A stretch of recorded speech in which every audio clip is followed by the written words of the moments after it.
Warangal MP సీటుపై కాంగ్రెస్లో భిన్నాభిప్రాయాలు వ్యక్తమవుతున్నాయి. తెరపైకి దొమ్మాటి సాంబయ్య పేరు వచ్చినా బలమైన అభ్యర్థి కోసం అన్వేషిస్తున్నారు. స్టేషన్ గన్పూర్ ఎమ్మెల్యేగా పోటీ చేసి ఓడిపోయిన ఇందిరకు ఇవ్వాలని కొండా దంపతులు డిమాండ్ చేస్తున్నారు. రీసెంట్గా పార్టీలో చేరిన పసునూరి పేరును కూడా అధిష్టానం పరిశీలిస్తోంది.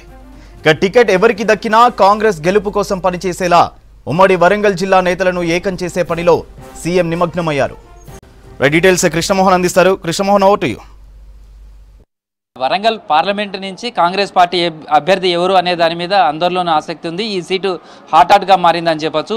ఇప్పటికే ప్రధాన పార్టీలుగా ఉన్నటువంటి బీఆర్ఎస్ ఎమ్మెల్యే కడియం సిఆర్ కూతురు కడియం కావ్యాన్ని ఎంపిక చేశారు. అదేవిధంగా బీజేపీ పార్టీకి సంబంధించి కూడా బీఆర్ఎస్ పార్టీలోంచి ఇటీవలే జాయిన్ అయినటువంటి మాజీ ఎమ్మెల్యే వరంగల్ జిల్లా అధ్యక్షుడు ఆరూరు రమేష్ను అధికారికంగా అభ్యర్థిగా ప్రకటించింది. ఇక కాంగ్రెస్ పార్టీకి సంబంధించినటువంటి అభ్యర్థి ఎవరు అనేదే తేలాల్సి ఉంది. దానికి సంబంధించి ఇప్పటికే కాంగ్రెస్ పార్టీ వడపోత పోస్తూనే ఉంది. అభ్యర్థులకు సంబంధించి చూస్తే దాదాపుగా ఆశావాహులు 50 మంది వరకు కూడా ఇక్కడి నుంచి పోటీ చేసేందుకు ఆసక్తి చూపించారు. ఇప్పటికే హైదరాబాద్ టు ఢిల్లీ అన్నట్టుగా వాళ్ళంతా కూడా ఇటు హైదరాబాద్లో ముఖ్యమంత్రి రేవంత్ రెడ్డితో పాటు మిగతా నేతలను కలుస్తూనే అదేవిధంగా ఢిల్లీలో కూడా తమ గాడ్ ఫాదర్ల ద్వారా అధిష్టానాన్ని ప్రసన్నం చేసుకునే ప్రయత్నం చేస్తున్నారు. ఈ విధంగా ఇటు వరంగల్ టు హైదరాబాద్, హైదరాబాద్ టు ఢిల్లీ అన్నట్టుగా కూడా ఆశావాహులంతా కూడా ప్రదక్షిణలు చేస్తూనే ఉన్నారు. దీంతో వరంగల్ నుంచి కాంగ్రెస్ పార్టీ ఎవరు అభ్యర్థిగా నిలబడబోతున్నారు అనేది మాత్రం చాలా ఆసక్తికరమైనటువంటి చర్చ జరుగుతుంది.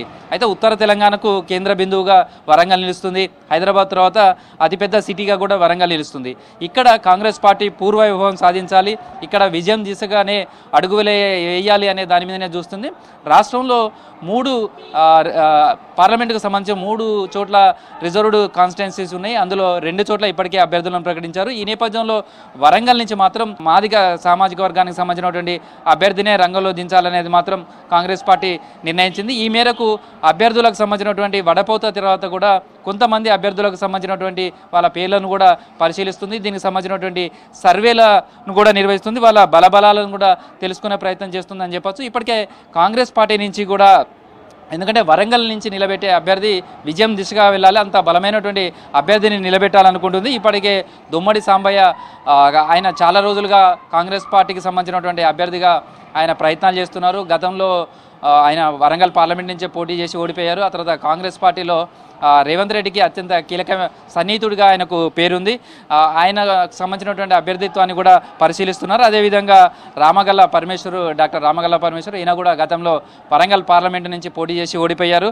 అదేవిధంగా ఇందిరా స్టేషన్ గన్పూర్ ఎమ్మెల్యేగా 2 సార్లు పోటీ చేసి ఓడిపోయారు. ఆమె మాదిగ సామాజిక వర్గానికి చెందిన మహిళ కావడంతో ఆమె అభ్యర్థిత్వానికి సంబంధించి కూడా ఎలా ఉంటుంది అనే పరిశీలన చేస్తున్నారు. అదేవిధంగా డాక్టర్ పెరుమాండ్ల రామకృష్ణ, అదేవిధంగా ఒక విద్యావేత్తగా ఉన్నటువంటి పరంజ్యోతి, వీళ్ళిద్దరి పేర్లను కూడా పరిశీలిస్తున్నారు. అదేవిధంగా ఇటీవలనే బీఆర్ఎస్ పార్టీకి సంబంధించినటువంటి సిట్టింగ్ ఎంపీ పసునూరి దయాకర్ కూడా కాంగ్రెస్ పార్టీలో చేరారు. ఆయన కూడా మాదిగ సామాజిక వర్గానికి చెందిన వ్యక్తి.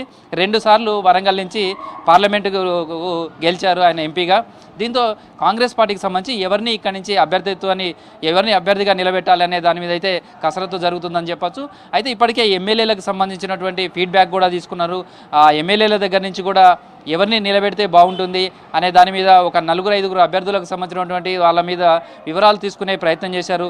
అందరినీ సమన్వయం చేసిన తర్వాత ఒక బలమైనటువంటి అభ్యర్థిని నిలబెట్టి ఇక్కడి నుంచి గెలిపించే విధంగా చేయాలనేదే కాంగ్రెస్ పార్టీ చూస్తుంది. అందులోనూ దొమ్మడి సాంబయ్య వైపు కొంతమంది ఆయన వైపు ఉంటే, మరికొంతమంది అయితే సిట్టింగ్ ఎంపీగా ఉన్నటువంటి పసునూరి దయాకర్ను, అదేవిధంగా పరంజ్యోతి వైపు ఒక ఎమ్మెల్యే కూడా ఆయన అభ్యర్థిని పరిశీలించాలంటూ కూడా విన్నపం చేసినట్టుగా తెలుస్తుంది. ఇట్లా ఈ అభ్యర్థులకు సంబంధించినటువంటిది ఎవరిని నిలబెట్టబోతున్నారు అనేది మాత్రం కాంగ్రెస్ పార్టీలో హాట్గా చర్చ జరుగుతుంది. ఇప్పటికే ఈ 5-6 సంబంధించినటువంటి అభ్యర్థుల సంబంధించిన వాళ్ళంతా కూడా ఇటు హైదరాబాద్లో ఉన్నటువంటి ముఖ్య నేతలను కలిశారు. అదేవిధంగా ఢిల్లీకి కూడా 1-2 సార్లు వెళ్ళి వచ్చారు.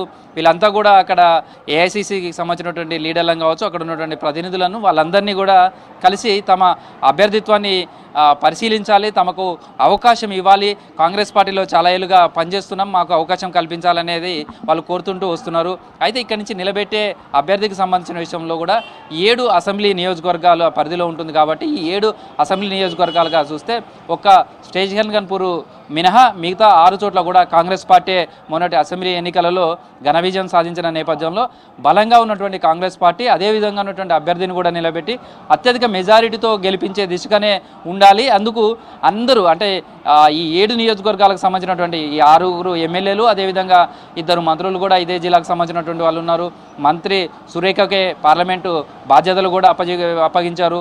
తర్వాత స్టేషన్ గన్పూర్ నుంచి ఉన్నటువంటి లీడర్స్ కావచ్చు, ఇదే 7 నియోజకవర్గాలకు సంబంధించినటువంటి కాంగ్రెస్ పార్టీ ముఖ్య నేతలందరినీ కూడా అభ్యర్థి విషయంలో ఏకాభిప్రాయాన్ని తీసుకొని ఆ అభ్యర్థిని పరిశీలించే ప్రకటించే విధంగా కూడా కాంగ్రెస్ పార్టీ సమాయత్తమవుతుందని తెలుస్తుంది. రేపు లేదా ఎల్లుండి వరకు కాంగ్రెస్ పార్టీకి సంబంధించి వరంగల్ పార్లమెంటు స్థానం నుంచి ఎవరు పోటీ చేయబోతున్నారనేది తెలిసే అవకాశం ఉంది.